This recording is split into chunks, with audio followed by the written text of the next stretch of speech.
सभी आध्यात्मिक जिज्ञासुओं व सनातन धर्मियों को मेरा कोटि कोटि प्रणाम। आज हम महर्षि दधीची की कथा व जीवन परिचय तथा दधिमती माता के विषय में जानकारी प्राप्त करने जा रहे हैं। प्राचीन काल में एक परम तपस्वी हुए जिनका नाम महर्षि दधीची था।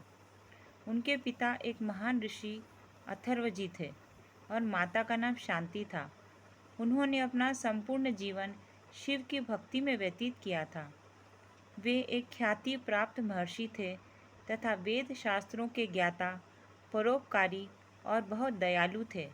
उनके जीवन में अहंकार के लिए कोई जगह नहीं थी। वे सदा दूसरों का हित करने के लिए तत्पर रहते थे। जहाँ वे रहते थे उस वन के पशु पक्षी तक उनके व्यवहार से संतुष्ट थे। वे इतने परोपकारी थे कि उन्होंने असुरों का संहार करने के लिए अपनी अस्थियां तक दान में दे दी थी। आइए पढ़े परोपकारी महर्षि दधीची की लोक कल्याण के लिए किए गए परोपकार की कथा। एक बार लोकहित के लिए कठोर तपस्या कर रहे महर्षि दधीची के तप के तेज से तीनों लोग आलोकित हो उठे, लेकिन इंद्र के चेहरे पर तेज जाता रहा, क्योंकि उसे लगा कि महर्षि उससे इंद्रासन छीनना चाहते हैं।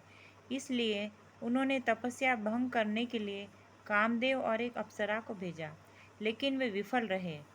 तब इंद्र उनकी हत्या के इरादे से सेना सहित वहां पहुंचे, लेकिन उनके अस्त्र शस्त्र महर्षि की तप के अभेद्य कवच को भेद न सके और वे शांत भाव से समाधिस्थ बैठे रहे। हार कर इंद्र लौट गए। इस घटना के बहुत समय बाद वक्रासुर ने देवलोक पर कब्जा कर लिया।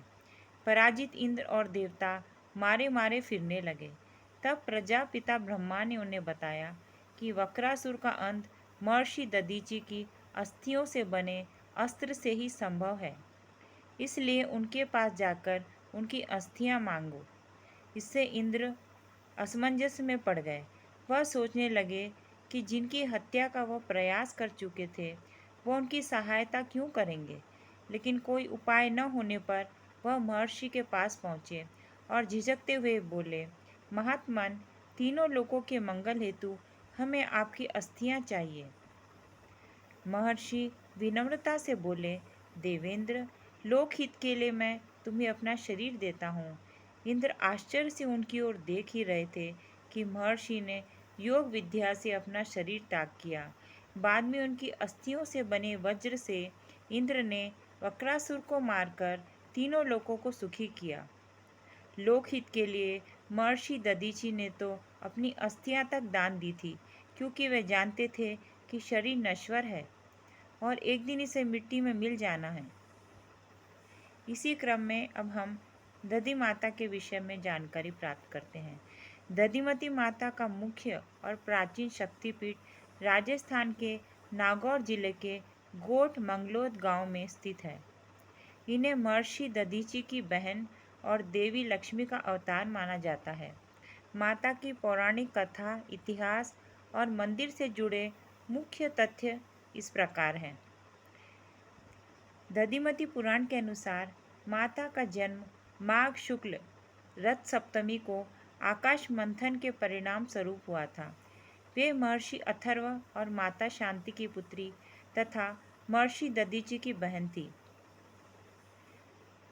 विकटासुर का वध। देवता को दधि सागर समुद्र में रहने वाले विकटासुर नामक राक्षस से बचाने के लिए माता ने अवतार लिया और दधि सागर में ही उसका वध किया। नामकरण। समुद्र दधि सागर को मथने और दैत्य का वध करने के कारण इनका नाम दधिमती माता पड़ा। माता का यह ऐतिहासिक मंदिर नागौर शहर से लगभग 40 किलोमीटर और जायल तहसील से 10 किलोमीटर की दूरी पर है। प्राचीनता यह मंदिर लगभग 1300 से 2000 साल पुराना माना जाता है, जो उत्तर भारत के सबसे प्राचीन मंदिरों में से एक है।